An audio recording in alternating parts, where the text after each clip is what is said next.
Hello, ladies and gentlemen, and welcome to the Skew Zone, the Time Skew podcast. Wednesdays at 7. It's a new weekly show from timeskew.com, and we are proud members of the TSPN, our great, illustrious podcast network. You can go check out all of our podcast affiliates today on Twitter at TSPN_, or you could go to timeskew.com and check out to see our other podcast affiliates. But we are here with the Skew Zone, and we are from Time Skew, and we are talking about football today, fantasy football. This is a new thing we are going to do Wednesdays at 7, weekly Wednesdays at 7 p.m. This is the move. Find us here on YouTube or find us at StreamYard as well. So just a rundown at what you guys can expect from the Skew Zone. Again, Time Skew's weekly fantasy football and football show. We will be doing segments such as Writers Raps. These are going to be our writers or contributors will hop on our show for about 5 to 10 minutes. We'll have 5 writers on or so a week, and we'll talk about their teams, give a deep dive into fantasy, give a deep dive into their team in general, and see how they're doing. For example, today's show, we will have our great Dolphins contributor, Chris, our tremendous Bears contributor, Zach. We will also have our Dolphins contributor as well, Steven, and we will have Zach from the Bears, Brian, the Ravens, Steven from the Jaguars. So we'll be talking with those 6 teams. And then just a little review of last week. We'll be doing that weekly as well. TimeSkew had some podcasts last week, and we had a podcast up most recently as soon as yesterday, November 17th. So you can find that podcast on our YouTube, obviously, our website, our Apple, etc., etc. We have a fantasy football kickoff show every week. You can find this fantasy football kickoff show on the same place you're finding this, at our live YouTube or StreamYard. So that's cool. Check us out on that as well. And then we have a number of great articles released weekly. You can find those at timeskew.com from our fantasy football writers. Our fantasy football writers do a great job of cranking out content, and they're not only fantasy football, they're football as well. So as I said, we'll have those contributors on tonight, and you can hear from 5 of those guys, so that'll be a lot of fun. And you can head on to timeskew.com and check out what to get for the holidays, for the Christmas season. If you're in need of a gift, go to timeskew.com and find some gift suggestions as well. And you can follow us on Twitter and Instagram today at timeskew pod. Now, in each of these Skew Zone episodes, we will be looking into 3 key headlines to watch within the next week, where we highlight some fascinating stories around the league standing to take a deep dive in, perhaps. So, that's it. Thursday night football previews we'll be doing as well. Skew You, a segment where we look at 3 guys who were popular fantasy plays last week, who may get benched in leagues this week, who will be produce in your lineups and say skew you on your bench, so you'll want to start them again. We'll dig into 3 of those guys weekly who might skew you. So that'll be fun. Then we'll get into a mailbag and then a writer's wrap. Again, we'll bring in more writers as well. So it's going to be a fun episode. We're going to start things off here shortly with Dolphins contributor Chris. He'll join us roughly at 7:10. So that'll be a lot of fun there. And like I said, this is going to be a weekly thing. Weeknights at 7 every Wednesday, once a week. So no matter the week, you could find us here at TimeSkew on YouTube. And we're going to have different contributors. Hopefully different guests can appear on the show. And we're always going to be doing Thursday night score predictions, as well as that's a game tomorrow, or when it's Christmas week, perhaps, and they got a game on Christmas night, and that's Friday night. I think it's Saints Vikings actually kick off at 3 that day. So hopefully, we'll be predicting Friday games as well. We're just going to be predicting all kinds of things here on the Skew Zone. So once again, get your friends, get your family, tune in, get your fantasy help settled. Get your football coverage here, and we're going to be talking number of teams. And tomorrow's Thursday night game, we do have Seahawks Cardinals, so that will be an interesting one. Many people think that Russell Wilson is struggling right now a little bit, but in reality, he's still playing good football, obviously not as good as he did at the beginning of the year, but we do have Seahawks Cardinals tomorrow, a very intriguing Thursday night football game.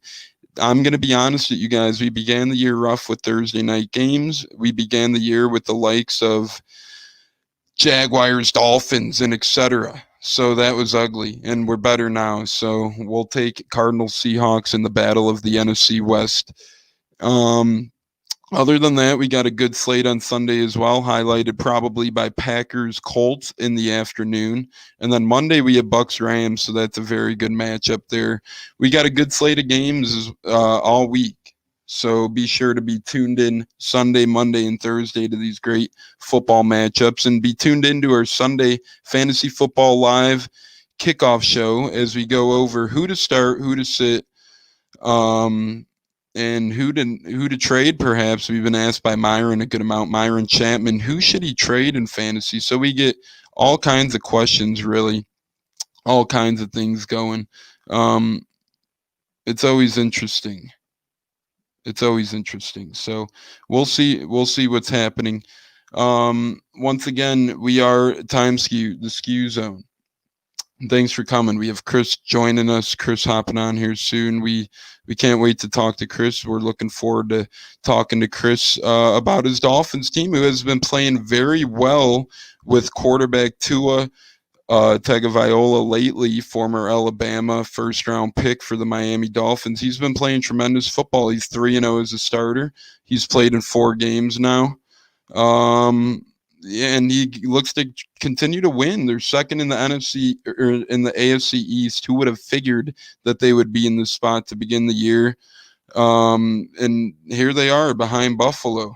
So they're in an interesting spot. We got them with the big game this week. They're at Denver. Let's see if they could take advantage on the road against a backup quarterback, Tua and company. And what's hurt the Miami Dolphins lately is their lack of running backs, their lack of running back depth that they've had. A lot of their running backs have been injured or have gone south this year. So it's interesting to see who steps to the top for them this week. Jordan Howard's not going to be that guy, obviously, as he's no longer part of the Miami Dolphins. We'll see if they get Breda back this week. They're obviously hoping for the return of Myles Gaskins sooner than later. But here they have a running back who could help you in fantasy too if these injuries keep piling up, by the name of Salvin Ahmed, who's been good. Last week he had 21 carries for 85 yards and a touchdown, grabbing 1 pass for 5 yards as well. And he had 7 attempts for 38 yards in week 9 before that. So that's very interesting there. So it's just it's interesting to see Miami's backfield kind of rotate and kind of stay on a pivot here, stay pivoting nonetheless in the AFC East. So it's kind of cool to see where we go here. And Buffalo lost to Arizona, so that one hurts them. Patriots, they won 2 in a row now. Primetime Jets and Ravens. So maybe Cam Newton has them back on track. Who knows? We'll hope that they keep winning games here, obviously. So it's interesting to see the AFC is really competitive this year. And we got the AFC South, who's been competitive as well. We got the Colts, who again play the Packers. The Colts play the Packers at 3 this Sunday. And that is to determine perhaps if they could keep the top spot in the AFC there. So we got a lot of these teams playing exciting football in the AFC. It's fun to see. It'll be interesting to see who comes out on top. Many people like, obviously, both the Steelers and the Chiefs. But I'm not going to lie, Dolphins, Colts, Buffalo, these teams I'm talking about do have a shot to come out of the AFC. All their defenses are very good, and their quarterback play has been good as well. So we'll see who ends up coming out there.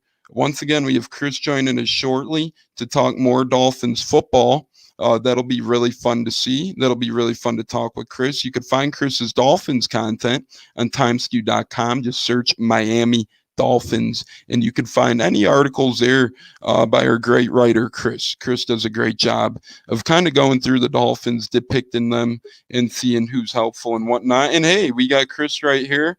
I'm lucky I'm able to add Chris. So here we go in the Skew Zone. Chris is now entering into the Skew Zone. Let's get Chris in. Hey, Chris, thanks for. How are we? We're doing pretty good. How you doing? Good. Thanks for finding time to join us tonight in the first edition of the Skew Zone. Your Miami team has looked exciting lately. Tell us a little bit about how they've been able to make this magic happen after the benching of Fitzmagic with Tua at the helm. Well, I think it's one of those cliches that people bring up a lot, but it's been culture and it's been playing complete football. I mean, they've been in every game in all three phases. They've got probably some of the best special teams in the league right now. Their defense is probably a solid top 5 at least right now. And they're taking all of this pressure off of Tua as a rookie, who giving him time to find his legs, and he doesn't have to do a whole lot the way Justin Herbert has and other rookies have had to do. So let's put them in a position where they're playing complete football, they're playing for each other, and they're in every game. Yeah, so that's true. And Tua has been a very good fantasy asset in terms of not turning the football over. Some of his production numbers are week-to-week basis. They kind of climb and go. But Tua has done a very good job of protecting the football. So I think Miami's very happy with that. Not that they didn't get good quarterback play from Ryan Fitzpatrick, but I mean, Tua is doing things that we don't see a lot of veterans do with protecting the football and leading this team to win. So from Tua to the running back game, I just kind of want to get your thoughts here. I talked a little bit before you came on about the running back situation. It's a little tricky right now, as you know. Is Matt Breda going to return this week, or will Sullivan Ahmad be the guy? Or when can we expect the Myles Gaskin return? What's going on with the Dolphins backfield? So as of right now, Matt Breda is expected to be back this week, hopefully. If he does, I don't think that's going to cut into much to Ahmad's fantasy value or production, because the way that Breda has been used is kind of as a change of pace, pass catcher kind of role. With Gaskin, it's a little harder to say. He's still at least another week or two out. But I think how he comes back in is really going to depend on what Ahmad does over the next couple of weeks with this opportunity, because he played very, very well against the Chargers. And so the run game has been a weakness with this team since the beginning of the season, and it hasn't really changed a whole lot. So if the Dolphins find some production, find somebody who's going to make things happen, that's going to shake things up. That might keep Breda lower in production, and they'll roll with whoever's working. So. Yeah, I know a lot of people were excited about the Breda acquisition before the season started coming into Miami. A lot of people had hopes of him, but I think Miami was pleasantly surprised of how their backfield turned out. Perhaps they have a Gaskin and Sullivan Ahmad backfield of the future. As you said, he had a productive game last week, 21 carries, 85 yards, and a touchdown. From offense to defense, what has made Miami such a defensive threat these past couple weeks after, not necessarily starting the season too hot at that position? I know they have two of the best cornerbacks in the league. Is that the key to their success? Or Brian Flores had something else up his sleeve? I would say definitely the cornerbacks are a big part of it. We saw how poorly the defense performed when Byron Jones wasn't in there in that sort of linchpin role. And being able to hold down the backfield and giving the front 7 time to do what they need to do is a huge, huge thing. But, this is also, people are starting to call this the no-name defense 2.0, because Brian Flores is scheming a lot of this stuff into making it happen. And there's, a lot of young players who are playing football for the first time at the NFL level. And so I think you have to give equal credit to Brian Flores and the way he's coaching this team and the way he's scheming things. You saw it Sunday against the Chargers with that amoeba defense they were running, and just players moving around all over the place and just keeping things just as confusing as possible for the quarterback. You kind of have to give credit on both ends for that one.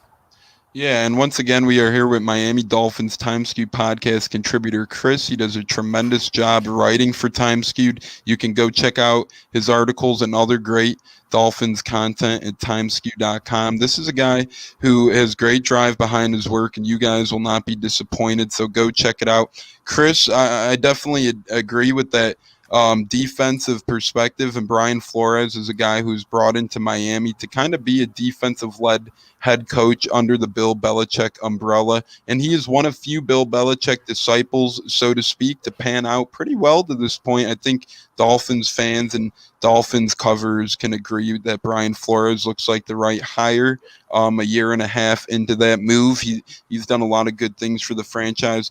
What was your biggest takeaway when this Dolphins team decided to kind of pack it in early last year? And what were your hopes?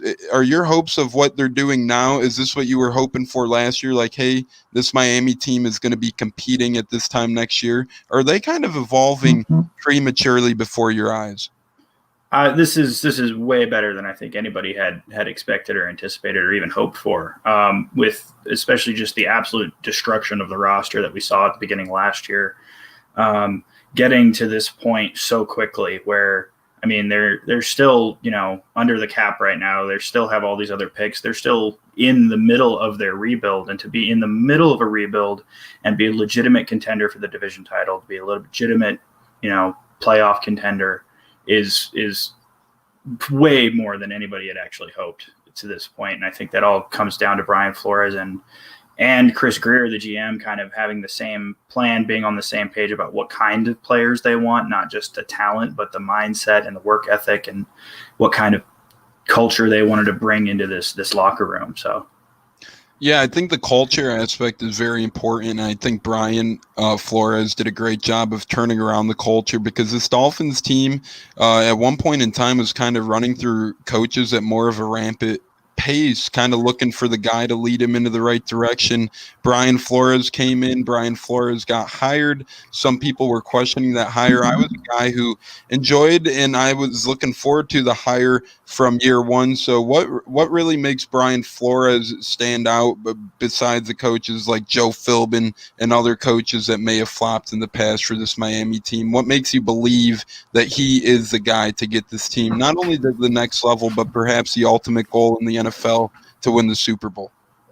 I would say ultimately, I think the biggest difference between him and some of the previous coaches Miami has had is the having the affection of the locker room and being able to engage with the players on a personal level. That was something we've seen with Adam Gase and continue to see with him in New York. And Joe Philbin really struggled to kind of have the locker room and have their attention.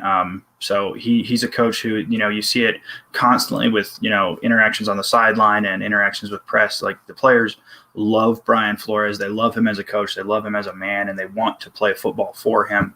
And I think that makes a huge difference and kind of creates a foundation that the rest of the team is built upon, is this idea of, being all in it together and being a family unit like that. So.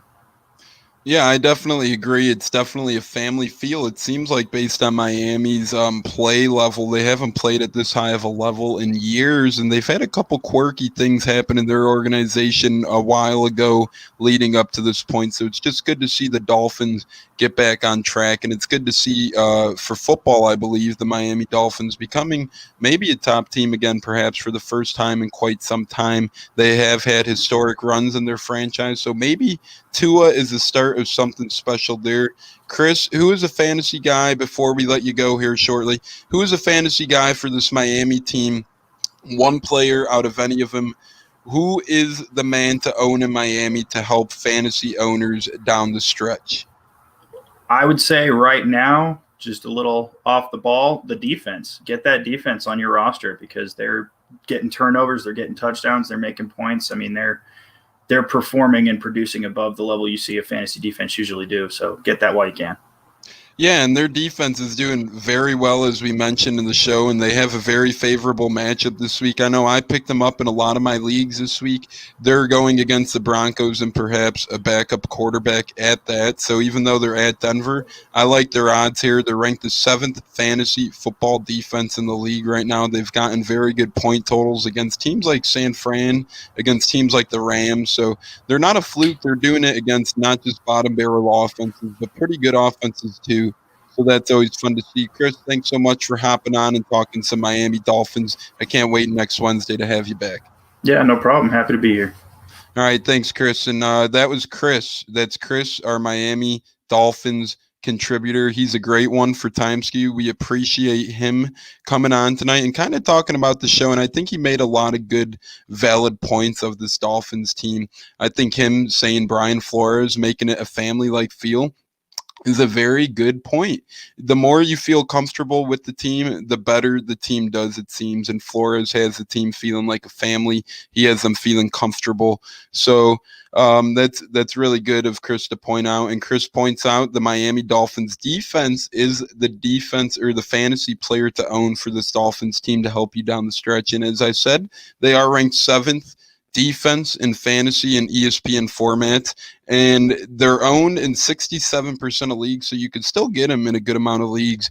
They've actually been added in 38.1% of leagues. Oh my, that kind of goes to show how much people have faith in them, how much people are buying into them, and that also goes to show how big of a weekly matchups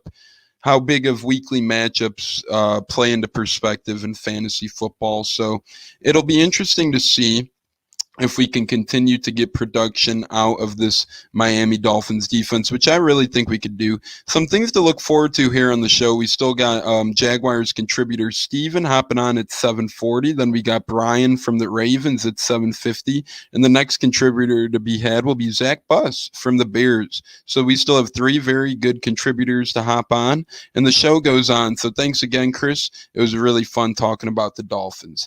We will dive into 3 hot topics from last week's NFL matchup. And these 3 topics were kind of the aroma for things around the National Football League for the past week or so. One of them being, you could see my hat, obviously, Buccaneers. You could see the Winston jersey in the background. I'm a Bucs guy. After that Saints loss heading into last week, one of the main topics were the Tampa Bay Buccaneers. Were they a fluke or were they for real? I mean, we've seen them get beat 38-3 against New Orleans. We've seen them lose twice against New Orleans in pretty decent fashion. New Orleans, a team that we're going to surely have to get over in order to get to the playoffs, right? Yeah, absolutely. It kind of reminds you of the Eagles from 2002 when the Buccaneers went on to the playoffs and then they won the Super Bowl January of 03. It kind of reminds you of when the Buccaneers lost to the Eagles twice that regular season, only to go on to the playoffs and eventually beat the Eagles and shut down the vet. It only reminds you when the Buccaneers lost twice against the Saints this year in devastating fashion, only for a potential 3rd rematch in a playoff. Keep that in mind, Bucs fans. Don't get down on yourself that we can't beat the Saints, because they can, and Tom Brady will. And when they do, it'll be an important game and an important stage. So were the Bucs a fluke? I think that question severely got answered against Carolina when the Buccaneers doubled up their score. 46-3 win. Or 46-23 win. 46-3 would be crazy. But we doubled them up. They were without Christian McCaffrey, but Bucs have done a very good job of locking down McCaffrey whenever we do play Carolina. I always tell people McCaffrey does great in between, not great in between the 20s, but he does great in the red zone against the Bucs. The Bucs do a good job. So it was interesting to see that defense do a really good job to lock down the Panthers, even though they were without Christian McCaffrey. So I think that game last week kind of shored up the question for at least the time being of, were the Bucs a fluke? I think Monday Night Football against the Rams will be telling. Buccaneers had back-to-back statement wins against the Packers and at the Raiders a couple weeks ago. This 2-game stretch here, Monday night against the Rams and then Sunday home against the Chiefs, will be a really good indicator of just if this Buccaneers team seems to be a fluke. Another hot topic is the Bears quarterback position. What will happen now? Last week, there was rumblings of, is Nick Foles the guy for the future? And now we've seen Nick Foles get injured in an embarrassing and devastating loss at home Monday night against the Vikings. Is Nick Foles going to continue to lead the way for this team when the Bears come back out of their Week 11 bye week? Or is Nick Foles going to be on the shelf for time to come? I don't know what head coach Matt Nagy decides to do, but I do know one thing. The Bears were a very competitive football team to begin the year with Mitchell Trubisky before they made the move to Nick Foles. Now, don't get me wrong. I'm not crowning Mitch Trubisky. I'm not saying Mitch Trubisky is a godsend. I'm not saying that Mitch Trubisky is effective by any means. But what I am saying is this. Mitch Trubisky gave that Chicago Bears team just as good as a chance to win, if not more, than Nick Foles. So if I'm a Bears fan, if I'm the coach of the Bears, if I'm Nagy, I don't hesitate to move on from Nick Foles, even though we gave up draft compensation. If I'm the Bears GM, even though I gave up money, I want to know what I have in Mitch Trubisky. If it's the top quarterback of the 2017 draft that we drafted, or if these are going to be his last couple games as a Bear. And now they claim DeShone Kizer. That is interesting. Who's going to be the Bears quarterback if both Foles and Trubisky remain injured? Is it going to be DeShone Kizer, a guy who threw 11 touchdowns and 22 interceptions as a member of the Cleveland Browns? That sure doesn't seem like the right recipe for success if you're the Chicago Bears. I just want to know one thing, where the Bears continue to get these ideas that guys like DeShone Kizer and Mike Glennon are going to shore up their quarterback room. We're drafting guys like Mitch Trubisky instead of confirmed potential talent like Deshaun Watson is a good idea. I just want to know when the Bears have seen enough from Eastern Illinois alumni Ryan Pace. I just want to know when it's time to move on. I just want to know what is going on in the Bears quarterback room. And one more hot topic from last week's round of games. Who is going to be the quarterback for the New York Jets coming out of the bye week? The Jets play Week 11 this week, and all eyes are on them taking Trevor Lawrence eventually in the 2021 NFL Draft, COVID permitting. So we'll see. Will the Jets follow everyone's lead? Will they take Trevor Lawrence? Will they maybe take Trevor Lawrence and hire Dabo Swinney? Doesn't seem like a bad idea for a team right now that's led by Adam Gase and Sam Darnold and or Joe Flacco, does it? See, the thing that seems to interest me most with Joe Flacco is he's a veteran who seems to never age. I mean, Joe Flacco, just the week before the bye week when he played, not only did good in real life, but guys, he was one of the top fantasy football quarterbacks of that week. So we'll see if the Jets are tanking or what. But to me, if the Jets are in win now mode, Joe Flacco is showing more than Sam Darnold. Sure, you want to see what Sam Darnold has to offer if you're the New York Jets, but if you really do want to tell their fan base, hey, we're not rolling up, we're not giving over on this year, we'll see. Joe Flacco threw for 262 and 3 touchdowns against the New England Patriots, who just held Lamar Jackson in check.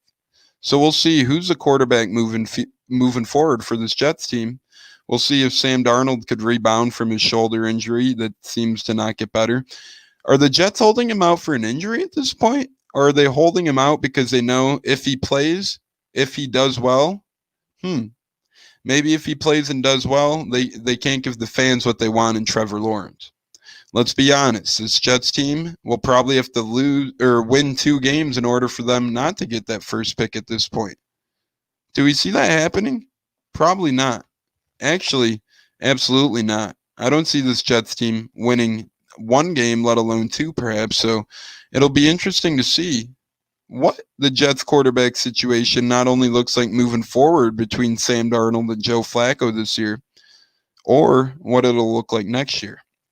Now, we hope to have Zach on, Zach Buss from the Bears, great Bears contributor for Time Skew Pod. We hope to have him on here in a few minutes to go over some Chicago Bears football. And hopefully he could get in some quarterback insight and some Bears insight info for us.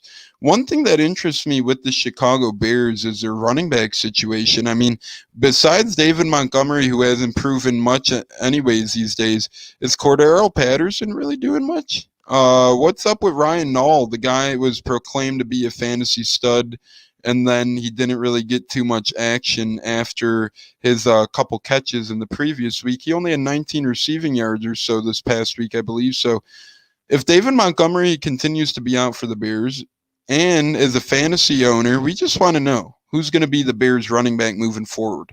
Patterson was used as a sweep runner. He had a lot of halfback tosses and whatnot. I guess you could expect that from a wide receiver potentially being used as a primary running back.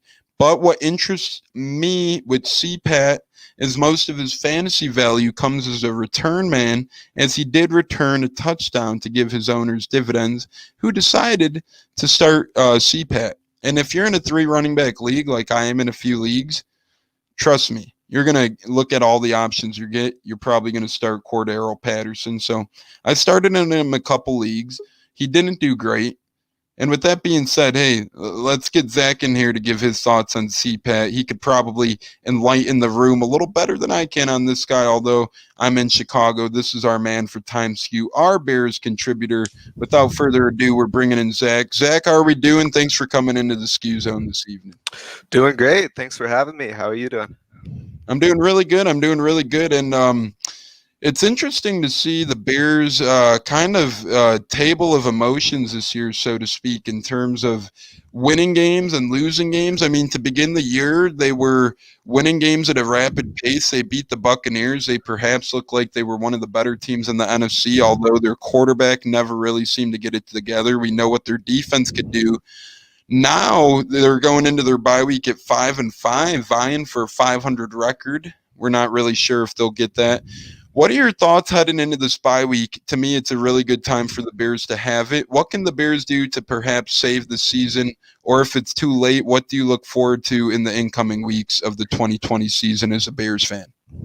Yeah, so like you said, like we started the season off super hot, 5-1 record, and we've been streaked since. We started hot and we lost 4 in a row. We're sitting at 5-5, headed into the bye. And right now, I think this is probably the breaking point of Matt Nagy's career. He's had 2 previous seasons with us, 1 playoff appearance, and in the second year, we were hoping for his offense to develop a little bit more. Sadly, it didn't. And now the third year, we got a new quarterback, tried to change some offensive line issues, get a new offensive line coach with Juan Castillo. And the same issues are still arising. We're still having a very incompetent offense, can't contain drives, can't get enough points on the board. Last game, we got 6 offensive points, and that's not going to cut it. You're not going to win any games doing that. So right now, this bye week is honestly a blessing in disguise for Matt Nagy. He really has to use this time to prove that he has what it takes to be an NFL head coach. He has to make adjustments, and our first game out of the bye is against the Packers. And that's a huge game. It's at Lambeau. They're a great team. He has time to prepare, and we're basically going to see what he's made out of coming, week 12 after this bye. See what he has, and if he's actually going to be the head coach of the Bears in following seasons. My guess would be if they continue to flop, the same issues arise on offense the remainder of the season. That's probably it for Matt Nagy. So his legacy is really in his hands right now, whether this team is going to turn it around or not. Yeah, it really does rely in Nagy's hands, and it'll be interesting to see. I think you brought up a good point, man. That's a hell of a welcoming out of the bye week to go against the Green Bay Packers, so that'll be very interesting to see. And this Bears team, I mean, they had so much potential. I think you were right. In year number 2, a lot of Bears fans hoped under Nagy they would see that growth, they would see that offensive potential, and they would continue to see Mitch Trubisky turn into that Pro Bowl quarterback he once looked to be. Well, we just didn't see that last year, so they went out and got Nick Foles this year for that draft compensation, and they paid him some decent amount of money, and now they're kind of in this thing. And like you said, 6 offensive points last week, that's just not going to cut it for any NFL team. When you have a defense as immaculate as this Bears team, it's just a little concern. And I mean, they would really, really be on top of the world, in my opinion, in the NFC if they had a good quarterback.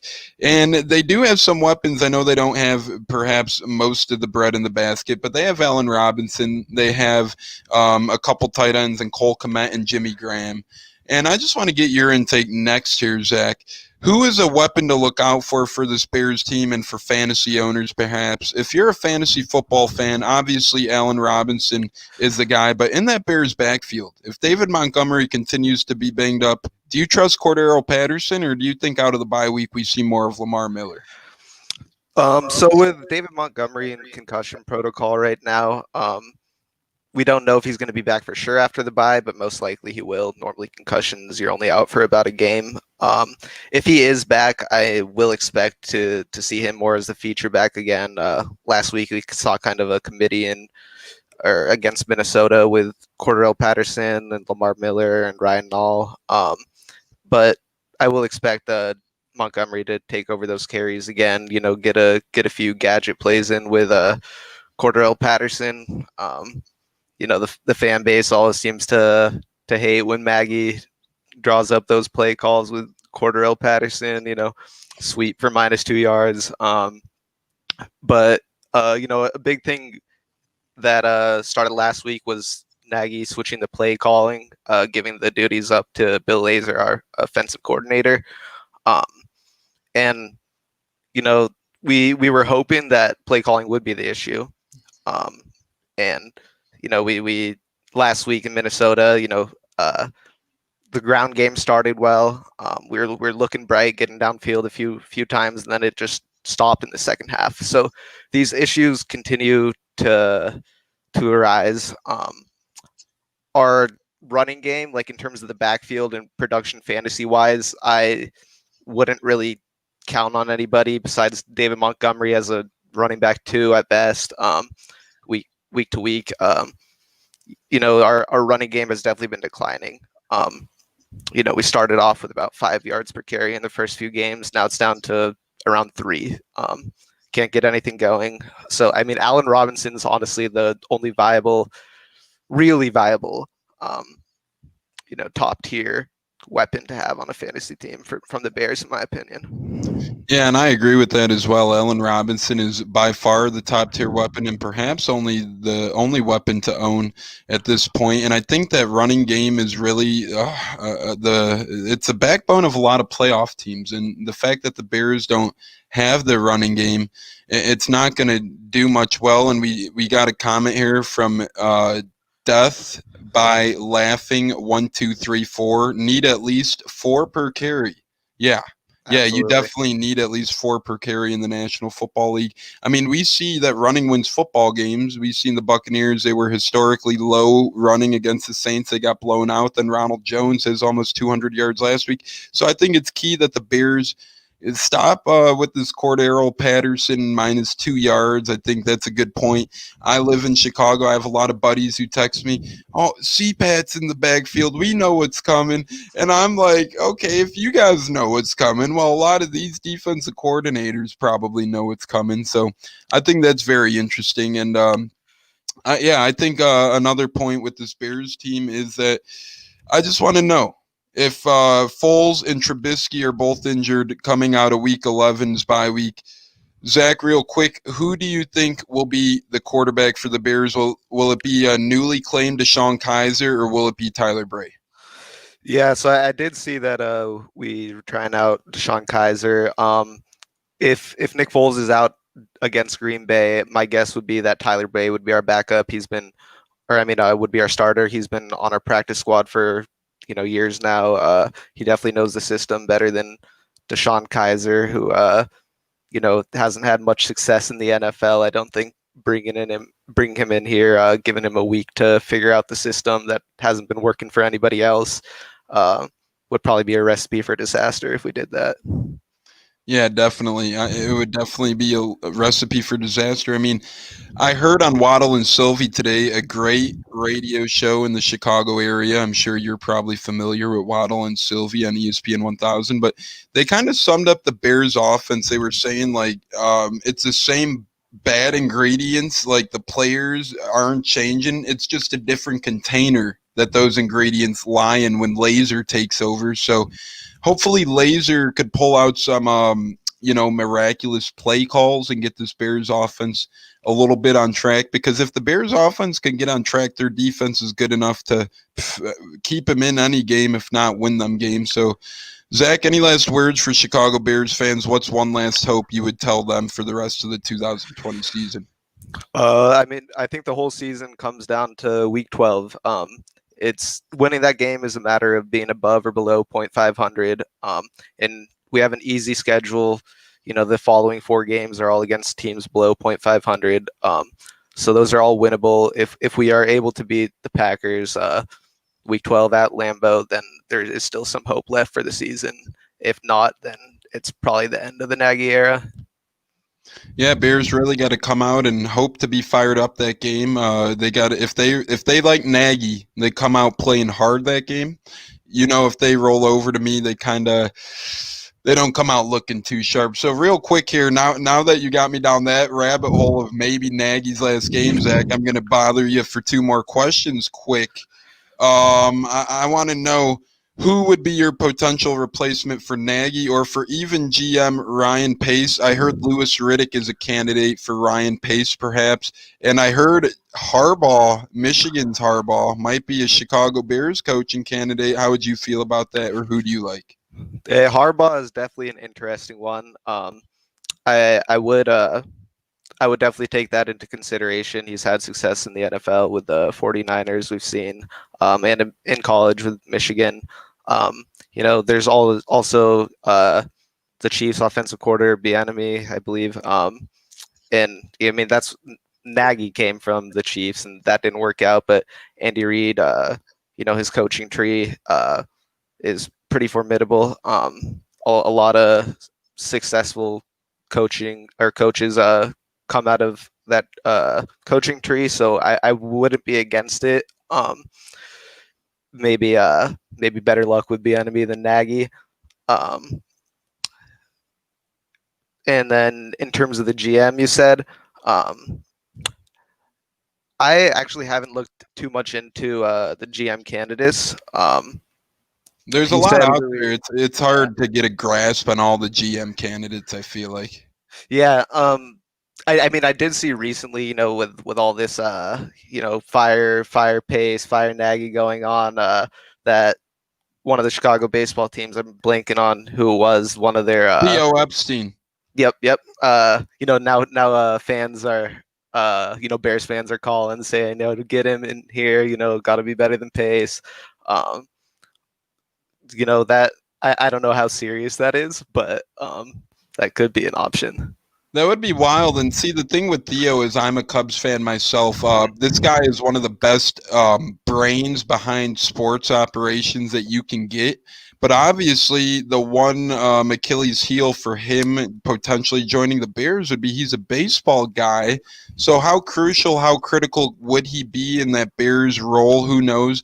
Well, I'll tell you what, though, what I would like for the Bears to do, I would like if they did perhaps extend out to him and say, hey, Theo, we're not going to hire you at any particular position, but we want you to be like a mentor to our leadership, perhaps, and we would like you on the business aspects, analytical side of things, not on the football decision-making player personnel side of things, but leading the GM in the right direction in terms of money budget, in terms of young player potential, in terms of analytics. I mean, the things he did with the Cubs and the Red Sox, for any baseball fans watching, he pretty much brought those jinxed franchises of the Red Sox and the Cubs championships, and not only championships, playoff runs year in and year out.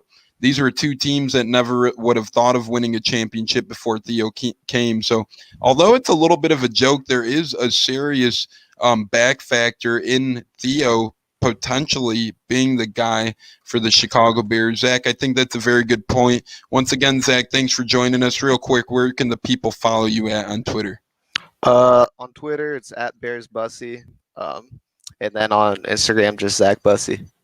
All right, so you got him on Twitter at BearsBussy and Instagram, Zach Bussy. Thanks again, Zach. Hopefully we can talk to you next Wednesday. Awesome. Appreciate your time. Appreciate you. That was Zach, our fantastic Bears contributor. As you can see, Zach has a fan. Death by Laughing 1234 said, well said, Zach. I agree. I think Zach made a lot of good points. I think Zach was tremendous with his Bears insight and knowledge. Hopefully we can get him on more often and in the Skew Zone. Hopefully we can have him on next Wednesday as well. So that was a lot of fun talking Bears with Zach, and I think he made a lot of great points talking about the Bears. They're in a whirlwind of trouble. Matt Nagy's fighting for his coaching career, his legacy. Zach's not really lying with that. So that's a really good point that Zach brings. The Bears running backs, I would avoid them all as well, as he mentioned. So avoid those guys. Like Zach said, I think if you listen to Zach in this situation, it will pay dividends. I think it could pay off here. Listen to Zach. Only own Allen Robinson for your Bears team, and that'll be a blessing in disguise down the line for the playoffs. So nonetheless, We're here, and we're going to come up now with switching gears from the Bears to the Jaguars. We got Steven, a great guy, a great contributor for Time Skew. He does great work for the Jaguars. He's a frequent flyer on the Armchair Quarterback Show, a CBS affiliate in the state of Florida. They could be found on CBS Air. So it's great to have Steven be a part of Time Skew, and it's great to bring in Steven. Can't wait to talk some Jaguars with him. Jaguars just had a really good battle this past Sunday against Green Bay. So without further ado, I'd love to pick Steven's brain here. Let's bring him in. Steven, how are we this evening? I can't hear you right now. I'm not sure if that's on my end or your end perhaps, but while we hopefully get the volume as Steven, we're going to look into, and we're kind of just going to say how yeah, I got you now, Steven. How we doing? Good. How you doing? Good. Thanks for coming. Thanks for being on and finding time. So the Jaguars, out of all games this year, when they decide to show up, it is against big time teams. They beat the Colts week 1 with Gardner Minshew, and then last week they play a hell of a roller coaster emotion of a game against the Green Bay Packers in Green Bay, a game that not a lot of people thought they could be in to begin with. What were your thoughts on last week's game, and in particular, could they keep that momentum moving forward, or do you think that that was kind of a one-game thing for the Jaguars? Because they got the Steelers this week. It's not going to get easier. I mean, they've been a scrappy team all season. I mean, they beat the Colts in week 1. They almost beat the Titans in week 2 in Tennessee, which, I mean, Titans is they're always their biggest rival. They lost to the Bengals by 8. They lost to the Chargers. That was a 10-point game, but it was still it was close for most of it. 2 points to the Texans again, and then last week's game. I mean, they're bound to win some games the rest of the way down the stretch. Yeah, and who do you think, if they do win those games, as you said, they've kind of been playing close, and, Doug Marrone might be in his closing stages of the Jaguars head coach, so, he might want to go out with the win here in the upcoming weeks or whatnot. Who do you think is going to be the quarterback moving forward for the Jacksonville Jaguars team for the rest of the year? Will we get Gardner Minshew eventually when he's healthy, or are they going to keep rolling with the rookie? I think they're going to go back to Minshew when he's healthy. I mean, Luden he was good against Houston, but he's still really raw. I mean, Minshew is clearly the better quarterback at this point. I mean, even when he was healthy in the first few weeks, he really wasn't too inspiring, but he was just about what he was last year, and they can win with him at quarterback. So, I think they need to get some more chemistry and get some more looks with him. Yeah, they could definitely win with him at quarterback. They proved that week 1. They played a very good Indianapolis Colts team, and they beat them. So that was very interesting to see. Now, they do have some good weapons on the offensive side of the ball, in particular rookie running back, undrafted rookie James Robinson. He's been a great sleeper for a lot of people this season. Steven, what are your thoughts on him as a running back in particular, and do you have faith that this is a running back moving forward, or do you think he's kind of just having a rookie year of wonder? I mean, they've given him a full workload. He's probably one of the only true workhorses in the NFL these days, and I mean, he's delivered. He's been one of the top 10 running backs all season. He's, I think, in the top 10 in rushing yards, by far the best rookie running back. I mean, he fits exactly what you want from a team building perspective. He's on a super cheap contract, still has a couple more years of control. So, I mean, that's I think he's going to be a key piece going forward. Yeah, and I think it's going to be very interesting because, a lot of teams, as you said, he's pretty much doing better than every rookie running back, and a lot of teams drafted these rookie running back in high spots like a DeAndre Swift or a Dobbins we've seen, or a Cam Akers go in the first couple of rounds. Here's a guy that got undrafted. It makes you wonder if that's kind of going to be the approach moving forward, especially seeing big stock running backs like Miles Sanders and Barkley, have health issues, staying on the field and whatnot. So on the defensive side of things, the Jaguars are This has not been their best defensive unit from the past years. And I know before the year, a lot of people kind of seen that coming. They let go of a lot of veterans, including Calais Campbell to the Ravens and whatnot. What's one thing they could do next year? I know they drafted a few defenders in this year's draft who have looked pretty promising. Do you think that's a trend in next year's draft where they keep adding on to this defense, or do you think they try and rebuild that through free agency? I think we're going to see a little bit of both. I mean, I haven't checked the numbers recently, but I think they have a decent amount of cap space for next year. But I mean, they have the best building blocks that you want for a team. You have a cheap quarterback, cheap running back. You have a lot of promising rookies. I think the issue right now is just top end talent and depth. So I mean, it's going to take probably one more free agency, one more offseason after this. But if I were them, I would just keep hammering the line, keep hammering just depth at all positions. Yeah, you got to definitely just keep hammering depth at all positions. And one more thing quick here, we're with Stephen, great Jaguars contributor from Skew Podcast. Go check out his articles and his work at timeskew.com. You can check them all out there and just search Jaguars in the queue, and anything that comes up is from our man here. Pretty much what has been going on at the kicking position for this team, it's been a very interesting one like no other. They've rotated kickers in and out this year. We've seen Lambeau have a couple stints in there. We've seen Brown be on the team for a little bit. We've seen veteran Stephen Hauschka. I think they're up to 5 or 6 kickers maybe used this season. It's something crazy. What's going on with Jacksonville, and is Lambeau ever going to stay healthy? I don't know. I mean, it's one of the more interesting roller coasters I've seen over the years. But, I mean, it seems like they find a guy. He doesn't really – I think – it feels like a kicker misses a kick every single game, and they just are just rotating through on cheap contracts until they can get Lambeau back. Yeah, definitely. I think that's a way to go, because as they seen with Hauschka, I think they might have thought they had a decent veteran, and then he cost him that game. Perhaps he missed a couple of kicks that week. So we'll see if they could get Lambeau back anytime soon. Believe it or not, Lambeau is a big part of that Jaguars team. He's very good at kicking. Steven, other than that, who is one guy to own down the stretch on this Jaguars team for fantasy owners trying to make a playoff push? Would it be a DJ Chark? Is it going to be Robinson? Are you going to try and add Minshew back? Who are you looking for to make the leap of faith for fantasy for playoff vouchers? I'm going to go a little bit contrarian and go Keelan Cole, because I mean, when healthy, he has just he's contributed almost every single game. He's second in most categories to DJ Chark, but most of the efficiency categories, he's one of the best, or he is the best receiver on that team. You know, like as we saw Sunday, he took a punt return back for a touchdown. So I mean, I think he's the most consistent contributor. I think Chark may have the highest upside, but Keelan Cole is the safest bet for now. Yeah, Keelan Cole had a huge productive game, and on top of that return, as you mentioned, he had 5 receptions for 50 yards and a touchdown as well.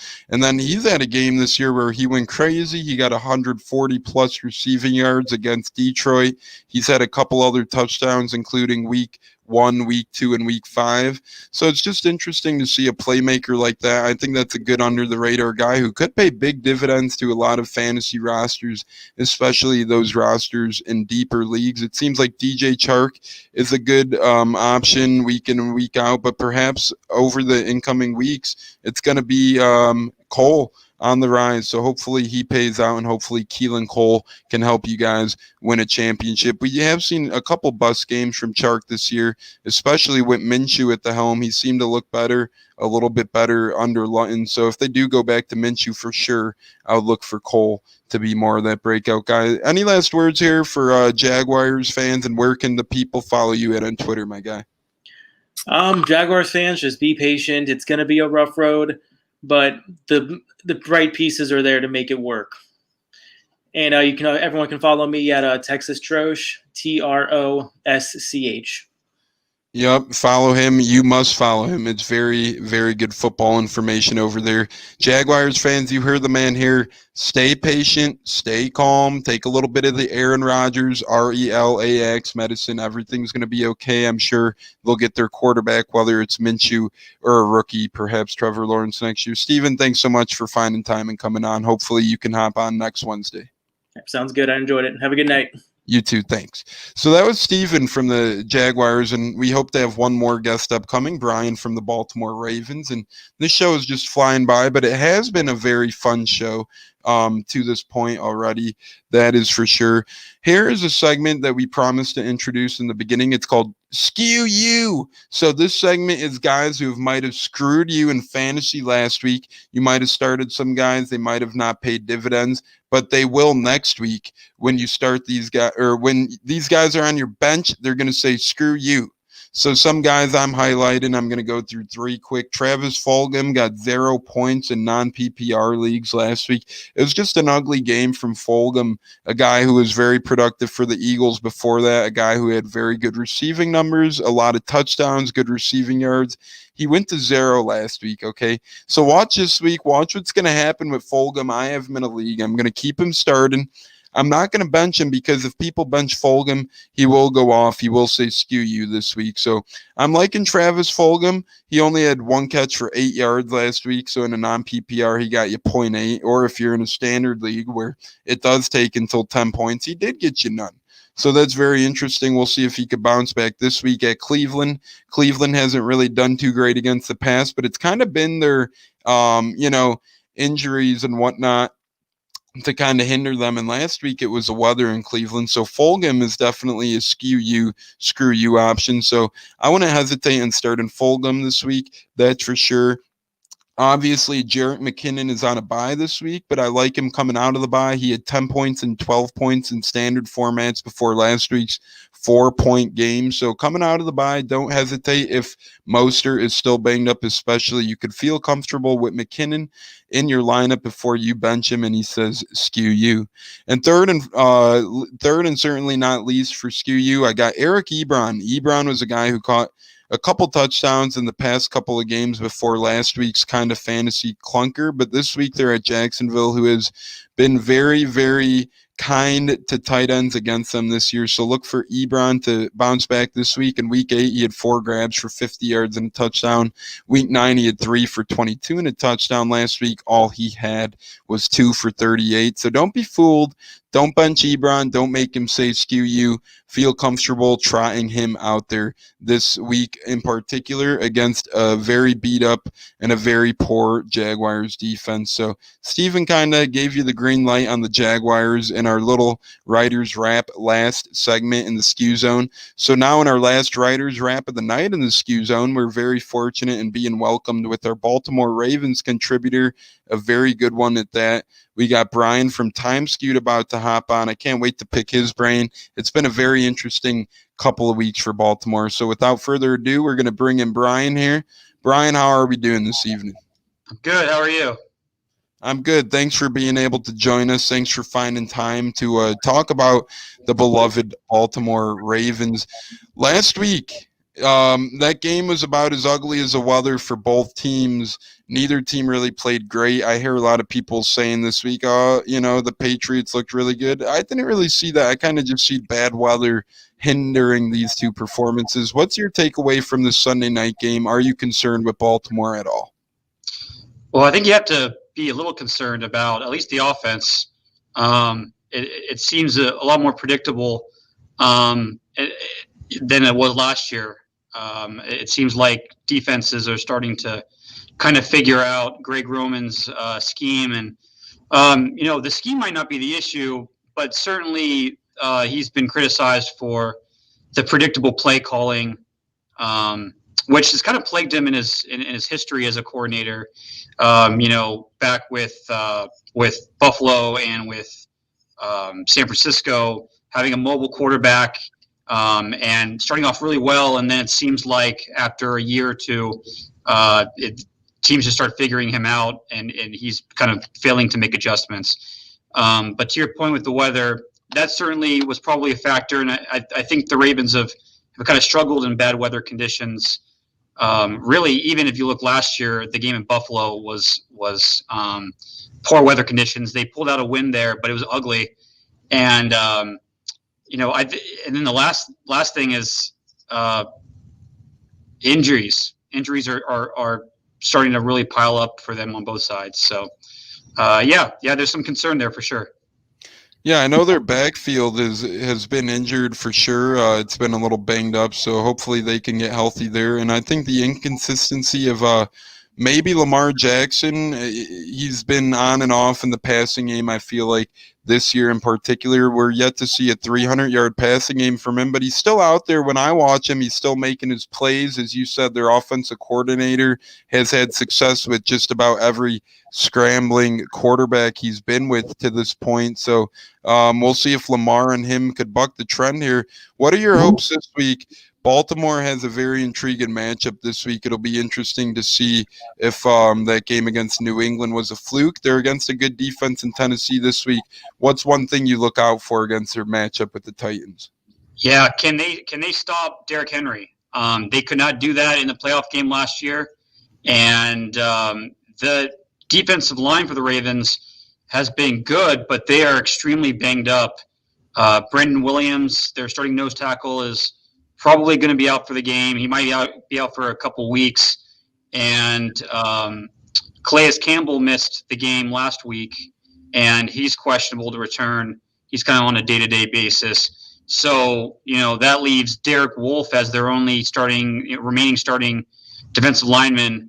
And, they brought in those guys, in order primarily to stop guys like Derrick Henry, and they're not going to be available. So I'm really interested to see if they can do something to just limit and slow down Derrick Henry.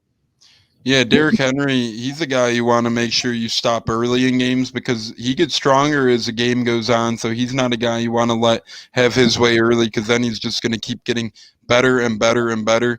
And Derrick Henry last week was a little bottled up, so he'll probably be looking to bounce back this week. He'll probably be looking to have one of those bounce back Derrick Henry performances. Man, injuries, wow, that is a lot of plethora of injuries to that Ravens defensive line. Wolf, at least he's a good veteran to have as the last man standing, looking at it from that way. Dez Bryant, he was brought in by this team to help them out a little bit a couple weeks back. We only seen a little brief snippet of him, a couple snaps against the Colts. When it's all said and done in 2020, will Dez Bryant have been a factor at all, or is he kind of just a guy they're trying to test the waters with? Well, I think the coaching staff and I think Ravens Nation is certainly hoping that he can play a factor. They're struggling to find receiving help throughout their entire roster right now. Willie Snead has picked up his game in the last couple of weeks, and he's actually becoming a little bit more of a fantasy factor. We'll see if that continues and maybe increases. But they haven't really had that X receiver, that possession guy that they can throw to in tough yardage situations or in the end zone. And Dez Bryant, was signed to hopefully bring some of that, but they're still bringing him along. We won't know if he's going to be activated this week, and probably until the day before, even the day of, from the practice squad. But I think there's high hopes there that he can maybe have that moment or two at some point this season that people will remember him as a Raven because of those moments. So we'll see how it goes. That'd be very cool. I'm a big fan of Dez Bryant, and I think you do bring up a good point. Quick, let me take a deep dive into Willie Snead, because Snead was a guy that the Ravens brought in a couple years back. He was kind of a hyped signing, and then he's kind of fallen under the radar, but he's always kind of low-key productive for this Ravens game. It's never a rash of production. It kind of comes and goes here, but as you said, the past 3 weeks he's been very productive. Last week he scored 2 touchdowns, and each time he scored I was like, who is that? And I heard Willie Snead, and I'm like, he could be turning the corner here. So Willie Snead's one of these guys that the Ravens are definitely happy to have playing well. I'm pretty sure he's a Raven for a good period of time, and it's kind of crazy. I feel like he's one of these guys who kind of just does his thing, and a lot of Ravens fans, he's a guy that's overlooked in their offense, but he is productive. So I think Willie Snead, if Dez Bryant gets called up, as you said, coaches and fans are hoping he does, and he could produce and be called upon like the Dez of old times. I think this Ravens wide receiver staff does have life. It is showing signs of life between Snead and signing Dez Bryant. I think with those two guys alongside Hollywood Brown, Mark Andrews, we maybe could see some stuff going on. I do want to ask you quick, Boyle, I did see Boyle leave last week's game, I believe. What's going on there with their younger tight end? Yeah, so Boyle suffered a season-ending injury. He's put on IR. So that obviously has a big impact on Mark Andrews in fantasy. He has already his touches and his snaps have already increased this year after they traded away Hayden Hurst. But with Boyle out, they don't have much behind him, behind Mark Andrews. So they have looked into a couple guys. They have a guy on the practice squad there, maybe look to fill that. But right now it's just Andrews, and defenses are already kind of scheming around him. It'll be interesting to see if he can step up. But yeah, I would also say that losing Boyle certainly affects the run game. He was the running tight end, run blocking tight end, and having that guy in there really opens up holes for the running backs, the stable of running backs that the Ravens have, and losing him puts a lot more pressure for Mark Andrews and guys like Patrick Ricard, the fullback, to be that much better, so that the running backs and Lamar Jackson can be still effective runners. Yeah, and real quick here before we let you go, it is interesting because last year when the Ravens kind of constructed their tight end room, it looked like Hayden Hurst was going to be called upon to lead the way for the tight ends in that draft. They drafted him high. They got Andrews a little later on. It looked like it would be Hayden Hurst, Mark Andrews, and then Boyle. So it ended up being interesting to see. They traded Hayden Hurst. Andrews had that crazy productive year last year. Boyle was pretty productive. They had a really good thing going with these two tight ends. You hate to see them losing Boyle. As you say, it speaks more than fantasy numbers. In the run game, he was tremendous blocking. Now teams have the chance to target Mark Andrews a little more, maybe gear up for him a little more. So real quick before we let you go, Brian, out of the three Ravens running backs, for fantasy owners kind of vying for a playoff spot down the stretch, what guy do you feel comfortable endorsing for your buddy? Hey, Gus Edwards, hey, Mark Ingram, hey, Dobbins, hey, this is a guy you should own to help you get to the fantasy level or a fantasy playoffs. I've been a big proponent of J.K. Dobbins in the back half of the season. I'm still going to stick with that. The Ravens coaching staff has kind of been notorious on holding rookies back in terms of playing time, and you don't really start seeing them really blossom until years 2 or 3. Certainly, J.K. Dobbins is a huge dynasty pick. I still think he's a future top 10 running back in fantasy, but I would still go and say Dobbins, even for the second half of this year, because when he touches the ball, he just seems to he just seems dynamic. He seems to get a huge chunk of yardage, and I love Gus Edwards. He's kind of that reliable workhorse type of strong, tough back. But J.K. Dobbins is the future, and I think he's also going to be the present for the remainder of the year. Yeah, definitely, and I agree with that. I feel like Ingram's kind of the odd man out almost. I feel like after a great surprise year last year, a lot of people thought Justice Hill and Gus Edwards might overtake the throne last year. He had a really good, impactful year, but now they have Dobbins and Edwards kind of doing the majority of their work. I agree that Dobbins would be the guy to own as they drafted him high. Obviously, they plan on him taking over at a full-time rate eventually, I'm sure. So they're going to want to get him his touches, his reps. He's been pretty productive when he is in that backfield.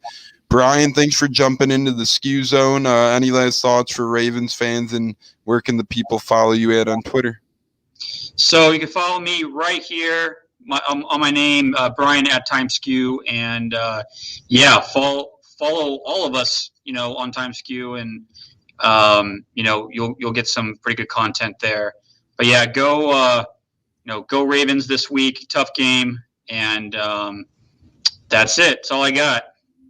Yeah, good luck to the Ravens. They got a tough one against Tennessee. It'll be interesting to see how that goes. As Brian said, you could follow all his content at Time Skewed. A lot of great stuff. Any Ravens content over there is done by Brian. So go over to Time Skewed. Go check out his content. Go check out our content in general. Timeskew.com. A lot of good football and fantasy football information. Brian, thanks so much for joining us tonight. Hopefully we can get you back on next week. Thank you, sir. Yep, have a good night. So that was Brian covering the Baltimore Ravens, a great Time Skew contributor. Thanks again, Brian, for coming on. You heard it with him. Dobbins is the man in that Baltimore backfield to own. So make sure you go get Dobbins, before the trade deadline, or if it's been the trade deadline, well, hopefully you do have Dobbins.